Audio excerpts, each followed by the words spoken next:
개인회생 말고 개인 워크아웃. 개인회생이 맞지 않아서 개인 워크아웃으로 가려고 하는데, 채무자 상황을 한번 보겠습니다. 원금이 4천만원, 이자가 2천만원, 총 6천만원의 채무 때문에 개인회생을 신청했더니 원금 100% 갚고 이자도 갚으라고 하는데, 변제 계획을 좀 보면은 35개월은 170만원씩, 그리고 마지막 달은 50만원, 총 36개월을 이제 갚아야 한다는 것이죠. 그런데 뭔가 좀 잘못된 것 같지 않아요? 우리가 알고 있는 개인회생은 이런 게 아니잖아요. 왜냐면 인터넷에 보면은 원금 50%, 60%, 심지어는 80% 감면했다는 광고를 봐서 그런지 이해가 안 되는 부분이 있죠. 이자까지 다 갚으라면 누가 이제 개인회생을 하겠어요?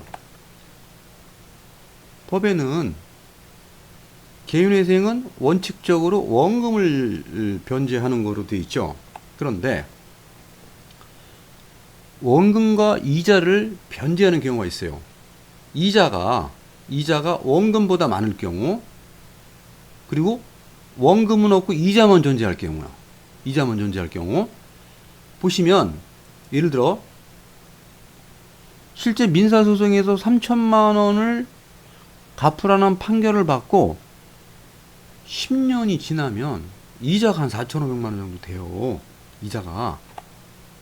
그리고 3년, 이걸 잘 읽어보셔야 되는데, 3년 이내에 원금을 전부 갚을 수 있을 때 3년까지 이자를 갚아야 한다. 이게 무슨 얘기냐면요, 어찌되었든 간에 원금을 갚는 기간이 3년이 안 되면 이자라도 갚아서 3년을 채우려는 거예요. 이런 경우 종종 있습니다. 예를 들어 보면 원금이 3천만 원이고 이자가 1천만 원이에요.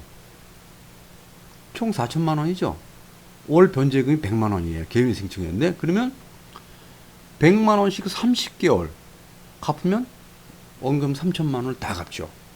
그런데 이자가 1천만 원이 있잖아요. 그러면 되게 100만 원씩 6개월을 더 변제해서 36개월을 채우려는 거예요. 총 36개월. 근데 만약에 이자가 300만 원이면 변제 기간이 어떻게 될까요? 100만 원씩 3개월만 더 갚으면 되죠. 그 변제 기간은 33개월이 되는 거예요. 자, 그러면 개인 워크아웃 신청하면 개인회생에서는 이자를 다 갚았잖아요. 이런 상황에서 개인 워크아웃 신청하면 어떻게 되나? 연체이자는 원금 3천만 원, 연체이자 600만 원이다. 그러면 연체이자는 100% 감면이 되고요. 원금만 변제하면 되는 거예요. 개인 워크아웃을 신청하면 연체이자는 감면되지만 원금에 대해서 이자가 붙어요. 이 내용이 좀 복잡한데, 도표로 말씀드리면, 이자는 상법에서 정해진 6% 이내로다가 기간에 따라 이제 다르지만 최저 이자의 2% 이자를 붙여요. 그런데 개인 워크아웃을 변제를 다 하잖아요. 그럼 그동안 발생한 이자는 전부 감면이 됩니다. 전부. 그리고 이제 정리한 질문을 한번 볼게요. 변제금을 납부하지 않아서 시간을 끌다가 변제금을 납부하지 않고 개인회생 신청해서 변제금을 납부하지 않고 시간을 끌다가 폐지가 되면 워크아웃을 신청하는 게 좋은지, 아니면 바로 폐지 신청을 하고 워크아웃으로 가는 게 좋은지, 사실 이 문제는 채무자가 판단해야지 저희가 판단할 사실 문제는 아니에요. 왜냐면 뭐 상황을 잘 모르니까. 그리고 이제 개인회생 폐지 후 워크아웃 신청한다고 해서 채권자가 동의할 것을 부동의하거나 그렇게 하지 않습니다. 채무자가 돈 갚겠다는데 대부분의 채권자가 거부할 이유가 없죠. 거부할 이유가 없죠. 그 채권자가 채무자의 정보를 알게 되나 했는데, 보시면